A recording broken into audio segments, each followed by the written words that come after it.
This is Aya. I'm a team member of group number 2. Today we will represent our assignment number 3 for a social data mining techniques class. And this is assignment about new article sentiment analysis. And this is our agenda. We're gonna start with group profile, workflow, tools and techniques, web scraping, data cleaning, sentiment analysis, and visualization. For our group profile, our group consists of 4 members, Manan, Ganan, Aya, and Rosie. This slide shows all media by chart and explain that this all the sorting were sources from internet, and we are analyzing 2 new agencies.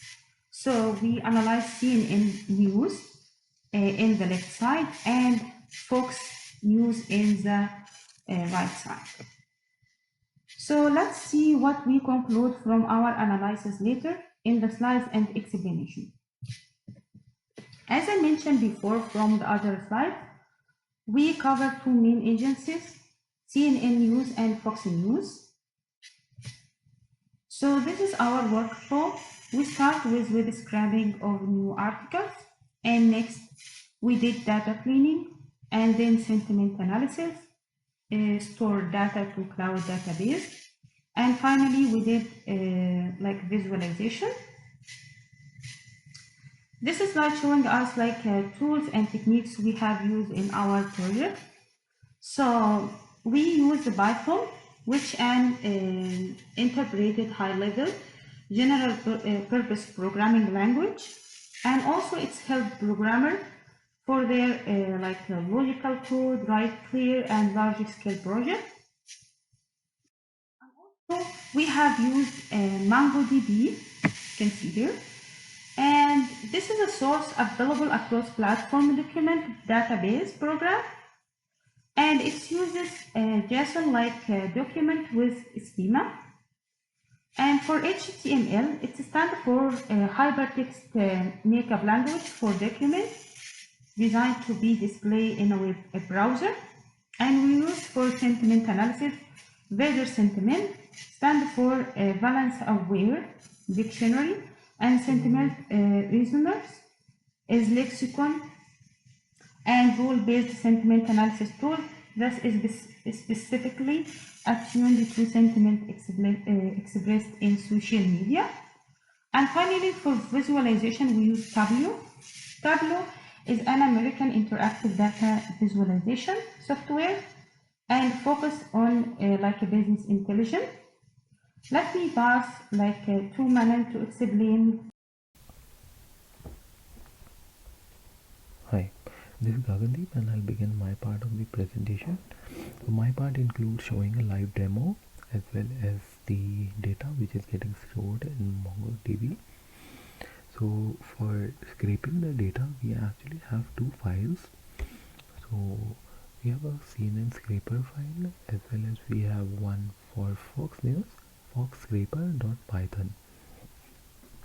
What these 2 files do is that the basic function is when we run this file, it will create a CSV file, and in the CSV file we'll get all the scraped items, and once we get all the scraped items, the data is getting stored into MongoDB.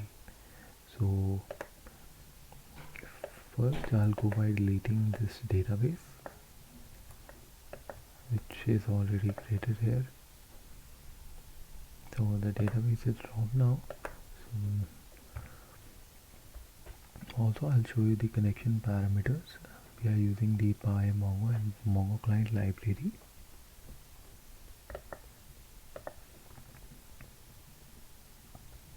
So here you can see that this is the connection parameters. So my connection, my database connection parameter, as well as we have given it a database name, data mining assignment 3. Now for CNN, we are actually using for both of these news channels, we are using 2 separate collections. So for CNN, we are storing the data in news data under one CNN collection, And for Fox Scraper, we are storing the data in a new collection named as news underscore data underscore Fox. So if the file runs successfully, we will get the prompt successful import of Fox news data into MongoDB. So now let's run the file Fox Scraper.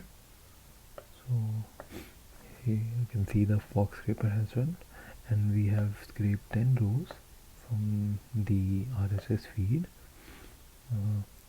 and the fox data.csv is also generated here. So now I'll run the CNN scraper.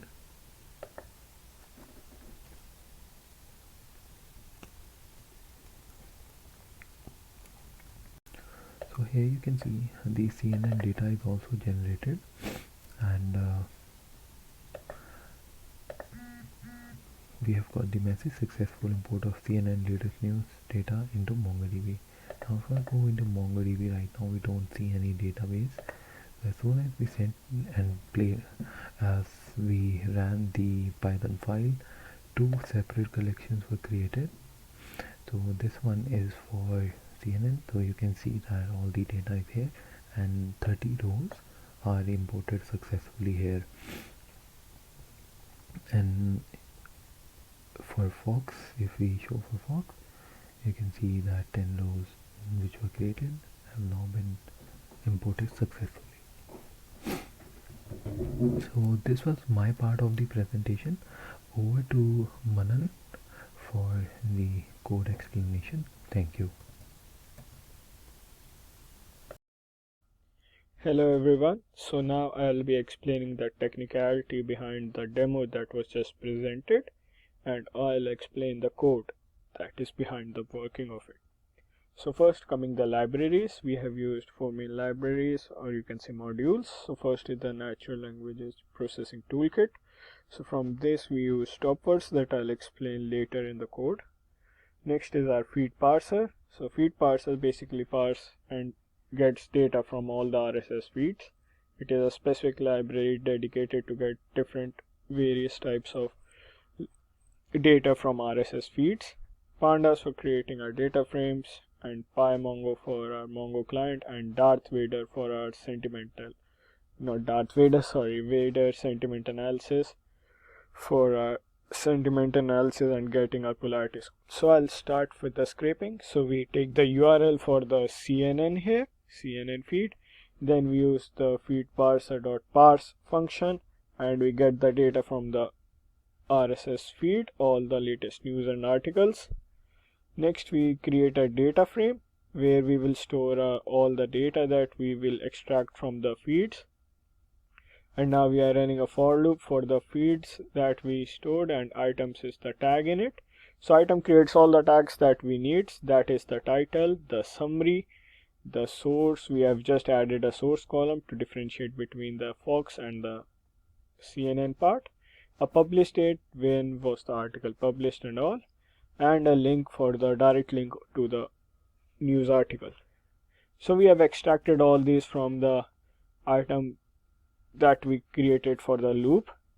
So basically we got the data from the feed parser, then we extracted all the data that we needed, and now we are cleaning the summary, that is the news article. So first we remove punctuations using a simple string replace and a regular expression of removing that, and now we turn everything to lowercase to keep a uniform format. Then we use stop words. So stop words from the natural language toolkits contains all the words that are usually just fillers in the document, and this will help us analyze much better and will give only the words that are of actual importance to us. So we use the stop words, store it into a variable, then we just apply a straight away function that if it is not a stop word, then we keep it in the summary, else we remove it. And now we filter by length. So just keeping a length that if the article is all about fillers and the news that is not of use to us, we have just put in this constraint so that we have summaries that are greater than of length 4. Next we perform the sentimental analysis, we use the weighted sentiment module, create a constructor here, and using the constructor we create an object and we create a sentimental list. So now we use the polarity scores function. So the polarity scores function gives us the how much of a statement is negative, positive or neutral. So as you can see in the MongoDB, as we store the data here, you can see negative, neutral and positive sentiments. So this also gives us a compound statements that what was the overall sentiment of the news, or you can say article here. Then we just run it for each summary that we had for the CNN, and we store it in the sentimental list we created. Then we transform it into a data frame, and then we add it to the data frame that we earlier created and append all these 4 new columns that we got from the sentimental analysis. And now we create a new column that is the gives the overall, you can say, a new format to it. So whenever the compound score is greater than 0.2, so our range for neutral is 0.2 to -0.2. Greater than that is all the positive sentiments, and less than that are considered as negative sentiments. And then we add it to the data frame, earlier data frame that we created. And we have also created analysis of words. So the summary contains a full string length. So we just divided those words and contain them in form of a list in another column for easy analysis. And then we create a MongoDB connection and store it all on the MongoDB client. So it's simply using the PyMongo, we create a Mongo client, gives our server credentials, give the database name, give the collection name, and then using the insert menu we insert all the data. Also we created a CSV just for the visualization purposes. And next we have for the Fox News, so it's all the same code and just there's a difference of the URL, and all the summary and all the things are same. Next I'll hand over to Rosie for the visualization. Thank you. All right, thank you. So to get started on the visualization, so we use Tableau, and we're putting 2 different dashboards next to each other here for comparison. So we have the pie charts of sentiments for CNN and Fox News, and both of them are for the majority negative, where CNN has more neutral and positive, and Fox News doesn't really have the neutral based on the data set that we used and on the websites that we had. And then we move on to the most repeated words and their sentiments. So here we would have Republican, Trump, shooting, race, etc. And for Fox, we have, because again our data set was small, we only have 1 word that was repeated more than once, and it was both used in a with positive and negative words, but generally more of a negative sentiment for a lot of things. And then for CNN, what was interesting is that even though it says Republican and Trump, they were both used in both a positive and neutral, with neutral sentiments. So it wasn't all negative, even though they are more left wing. And then as we move down to the word clouds, you can see that the Fox News one would have a lot more to do about Hollywood and Shia LaBeouf and Johnny Depp, Hanks, and it's interesting to see because the CNN one doesn't really have much of that, doesn't really have much. It's mainly just very politically charged words for the word cloud. And as we move on here, so to the next slide. So this is kind of just what I said right now, but our data set for Fox News was relatively small, as we had access to 10 most recent news. So therefore, we can't really use the results of this analysis to generalize for all of Fox News articles. But it was quite interesting to see the word cloud in particular, and making that was very interesting. It was very was fun to see. Fun to see what words they would use more often. And so, yeah, thank you for listening. Hope you have a good day.